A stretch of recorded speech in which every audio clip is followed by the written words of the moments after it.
বাংলাদেশে এই মুহূর্তে সবচেয়ে আলোচিত বিষয় হচ্ছে জাতীয় নাগরিক পার্টি নামে যে নতুন দল হয়েছে তাদের বিষয়। তাদেরকে চারিদিক থেকে তাদের সমালোচনাও করা হচ্ছে এবং প্রধান রাজনৈতিক দল হিসেবে বিএনপিও কিন্তু সেই কাজটা করছে। এখন বিএনপি সমর্থকরা জেনে করছে নাকি না জেনে করছে নাকি ইচ্ছাকৃত করছে, সেটা ইন্টারেস্টিং। কারণ আমি ব্যক্তিগতভাবে মনে করি নতুন দল আসাতে সবচেয়ে উপকৃত কিন্তু বিএনপি হয়েছে। ইন্টারেস্টিং বিষয়টা হচ্ছে এখানে যে কীভাবে, আমি একটু যদি বলি যে প্রতিটা রাজনৈতিক দলেরই কিন্তু একটা তার হেটার্স থাকে বা অ্যান্টি সেন্টিমেন্টের একটা বিষয় থাকে। বিগত আওয়ামী লীগ বিএনপি যখন প্রধান দুই রাজনৈতিক দল ছিল তখন কিন্তু অনেক বিএনপিকে সমর্থন করতো, বিকজ তারা আওয়ামী লীগকে পছন্দ করতো না। সেরকম একটা ভোট ব্যাংক কিন্তু বিএনপিকে যেত।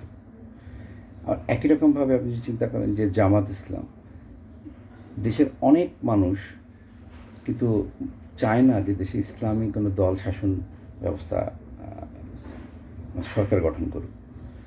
তো সেই হিসাবে কিন্তু জামাত এই যারা এই সেন্টিমেন্টে তারা কিন্তু জামাতকে ভোট না দিয়ে সেই ভোটটা কিন্তু আওয়ামী লীগ বিএনপি তারা পেত, বেশিরভাগ আওয়ামী লীগই যেত। এখন ভোটের হিসাবে আমি যদি এখন বর্তমান অবস্থায় যদি একটু বিশ্লেষণ করি, অ্যাপার্ট ফ্রম আওয়ামী লীগ, আমি আওয়ামী লীগকে একটু আপাতত আলোচনার বাইরে রাখছি।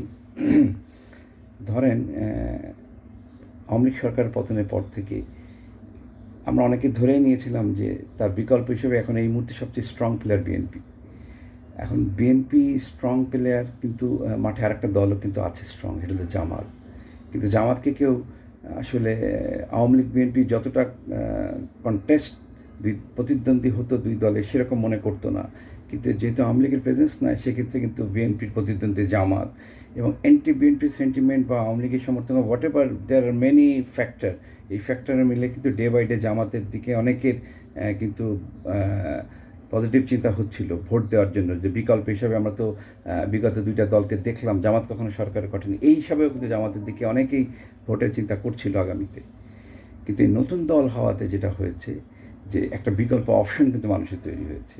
যারা বিএনপিকে আসলে ওরকমভাবে চায় না, সমর্থক না, ডেফিনেটলি বিএনপি সবচেয়ে বড় দল এই মুহূর্তে, কিন্তু সবাই তো বিএনপি সমর্থক না। যারা মোটামুটি এর আগে আওয়ামী লীগের পছন্দ করেন, আওয়ামী লীগকে পছন্দ করে না বলে বিএনপিকে ভোট দিত, তারা কিন্তু এখন বিকল্প একটা দল হিসেবে নতুন দলকে কিন্তু বেছে নিতে পারে। আবার যারা ইসলামী, পুরোপুরি ইসলামী শাসনতন্ত্র দেশে কায়েম হোক সেটাও যারা চায় না, তারা কিন্তু জামাতকে না দিয়ে তারা কিন্তু বিএনপিকে হয়তো পছন্দ করে না, তারাও কিন্তু নতুন দল দিবে, নতুনকে ভোট দিবে। তো সেই হিসাবে ভোটের ক্যালকুলেশন যদি করেন, আমার কাছে মনে হচ্ছে যে নতুন দল জাতীয় নাগরিক পার্টি, তারা আবার এই মুহূর্তে এতটা শক্তিশালী হয়ে উঠবে না যে তারা 300 আসনে প্রতিদ্বন্দ্বিতা করে সরকার গঠনের মতো তারা আসন জয়লাভ করবে। তাহলে যেটা হবে, মূলত বিএনপি এন্টি যে বিএনপির ভোটগুলো, সেগুলো মূলত জামাত এবং নতুন দলের মধ্যে ভাগাভাগি হবে। সেই ভাগাভাগিতে কিন্তু বিএনপি কিন্তু লাভবান হলো, কারণ জামাত কিছুটা দুর্বল হলো, নতুন দলও এককভাবে পারল না, তাহলে বেনিফিটটা কারা গেল? বিএনপি হলো। তো আশা করছি যে বাংলাদেশের বর্তমান থেকে যে নতুন যে ধারার সূচনা হলো, এটা গণতন্ত্রের জন্য ইতিবাচক হলো।